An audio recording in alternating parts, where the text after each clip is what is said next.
Hidden deep within Japan's isolated and rugged mountain ranges lies a railway station abandoned and largely forgotten, veiled by dense forests and frequent rolling mists. This lonely outpost stands as a silent testament to a bygone era when railways formed the critical veins of connectivity across the nation, threading through even its most remote villages.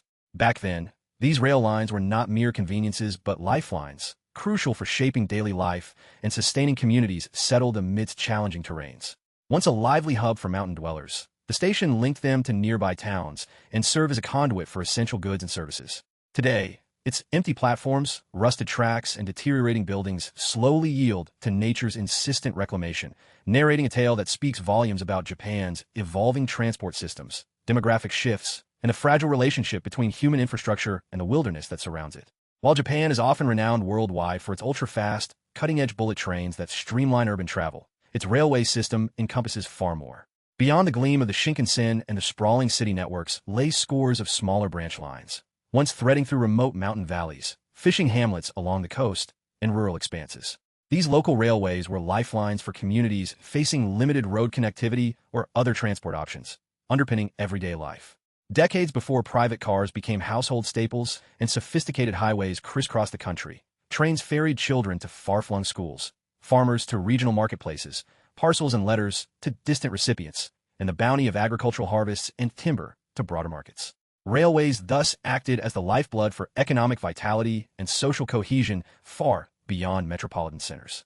The mountain station central to this story was born amid an ambitious push in the early 20th century to expand rail infrastructure.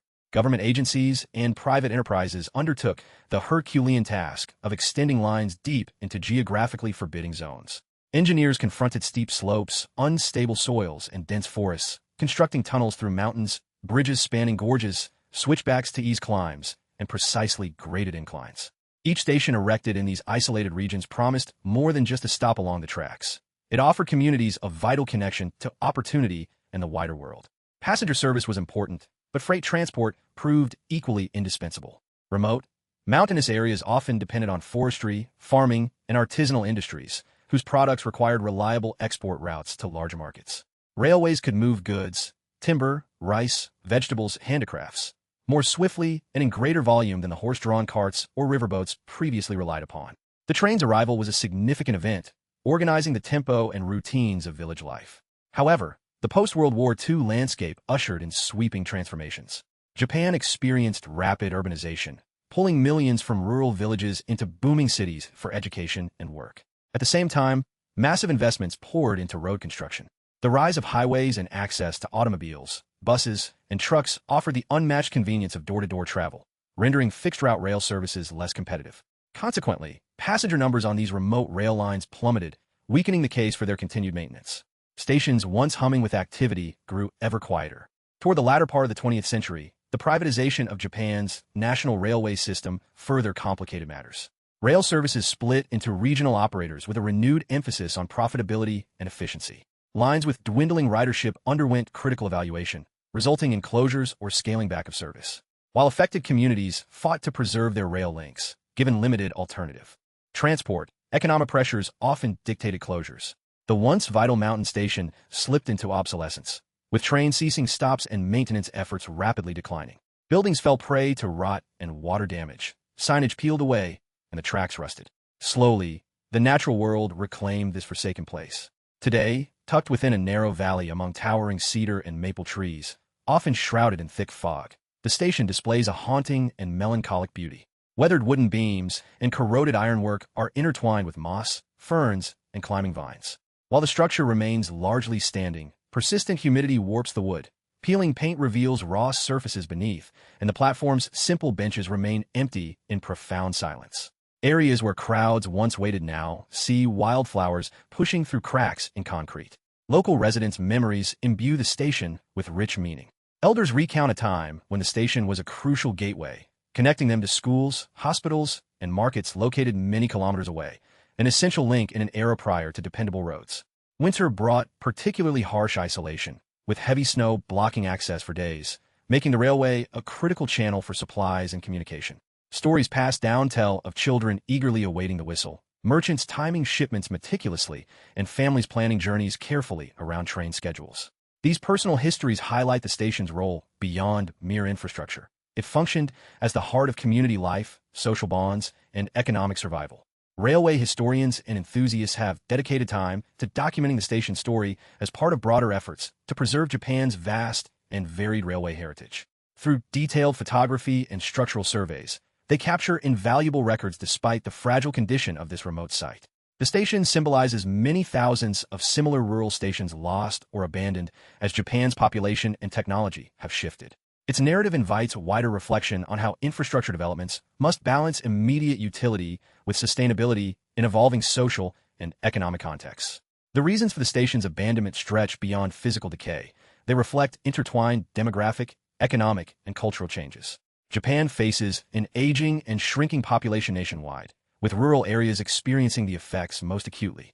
Younger generations migrate towards cities, reducing local ridership and diminishing advocacy for costly rail upkeep. The financial burdens of maintaining tracks, updating aging rolling stock, and preserving station buildings become increasingly difficult to justify with declining passengers. Policymakers wrestle with tough decisions, weighing fiscal constraints against the risk of social isolation for remote communities. Moreover, these abandoned rail sites generate debates on heritage conservation, environmental stewardship, and community identity. Some advocate for preservation and restoration, highlighting potential for cultural tourism and economic revitalization through celebrating regional history. Others promote repurposing or demolishing unstable structures to minimize hazards and lower maintenance costs. These conflicting views fuel ongoing conversations on balancing progress with preservation. Across Japan, the fates of former rural stations vary widely. Several have been transformed into museums, artist studios, cafes, or communal spaces, attracting visitors drawn by nostalgia and the natural beauty of overgrown ruins.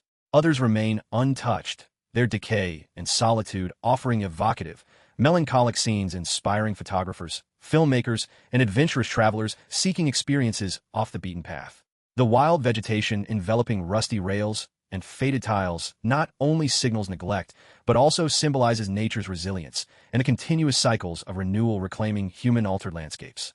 While generally inaccessible to general visitors for safety reasons, this mountain station continues to captivate scholars and rail aficionados alike. Its atmospheric solitude and remote settings serve as tangible reminders that even the most vital infrastructure eventually succumbs to evolving realities and the inexorable passage of time. Its silent presence prompts reflection on the ongoing tension between human efforts to conquer challenging environments and the enduring power nature holds to restore balance. Taking a broader view, the station story touches on universal themes that transcend Japan's borders. Globally, many rural and peripheral regions confront similar dilemmas, sustaining expensive infrastructure amid demographic decline and shifting economic priorities. The rise and fall of rail stations mirrors wider patterns of technological change, urban migration, and evolving transportation preferences. Additionally, the station underscores the importance of documenting and honoring such places to preserve the remarkable histories, engineering achievements, and cultural significance they embody. To sum up, this forsaken mountain railway station represents much more than a decaying construction amidst the trees. It stands as a symbol of Japan's rural heritage, the impressive ingenuity behind early 20th century railway engineering, and the profound social transitions that have reshaped the nation. Though trains no longer call there and platforms lie silent, the station endures as a poignant emblem of how human endeavors exist within broader cycles of time and environment. Through careful study and conservation of these forgotten locations, we pay tribute to earlier generations, deepen cultural understanding, and acknowledge the dynamic interplay of progress, decline, and rebirth shaping our world.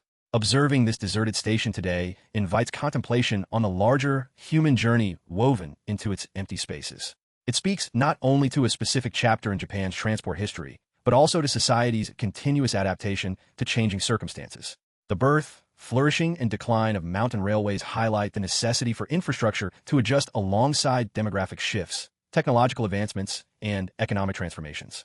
Such transitions involve difficult decisions, balancing preservation with pragmatism, longing for the past against the demands of the future. Yet within this complex balancing act lies profound value in safeguarding collective memory and exposing the layers of history embedded within physical places. The station's steadfast presence amid encroaching wilderness attests to the persistence of memory and stories deeply interwoven with both the natural and built environments. Furthermore, the vegetation climbing over rusted rails and fractured platforms reminds us that nature inevitably reclaims human domains, restoring ecosystems in striking, unavoidable ways. These regenerated spaces challenge us to expand our ideas of sustainability, embracing cultural and ecological facets alongside economic concerns. They inspire thought on creative ways to reimagine abandoned sites, honoring their original purpose while embracing new roles within natural cycles. As Japan continues to face ongoing rural depopulation and technological evolution, the station's narrative remains deeply meaningful. It encourages careful reflection on the transport infrastructure we develop today, prompting questions about evolving future needs and how current innovations may be remembered decades hence. Addressing these questions requires not only engineering expertise and policy crafting, but a holistic appreciation of communities, environments, and shared heritage. Nestled in this tranquil mountain valley, the deserted railway station ultimately functions as a bridge, linking past and present, human endeavor and nature, memory and transformation. Recognizing this fosters more than simple preservation of a physical site. It sustains a conversation enriching our collective sense of place and time. Through this understanding, we embrace both the transience of human constructions and the lasting significance they hold within our species' shared journey. Reflecting on this abandoned mountain railway station makes clear that such sites offer insights far beyond their immediate locations or histories. They serve as reminders of human enterprise's impermanence and the inexorable shifts driven by technological progress and societal change. This station, silently enveloped by nature's reclaiming touch, embodies resilience and adaptation, not solely of environments, but of communities and cultures navigating unceasing transformation. As we contemplate future infrastructure development, integrating these perspectives holds value for designing systems that meet evolving needs while honoring heritage and ecological harmony.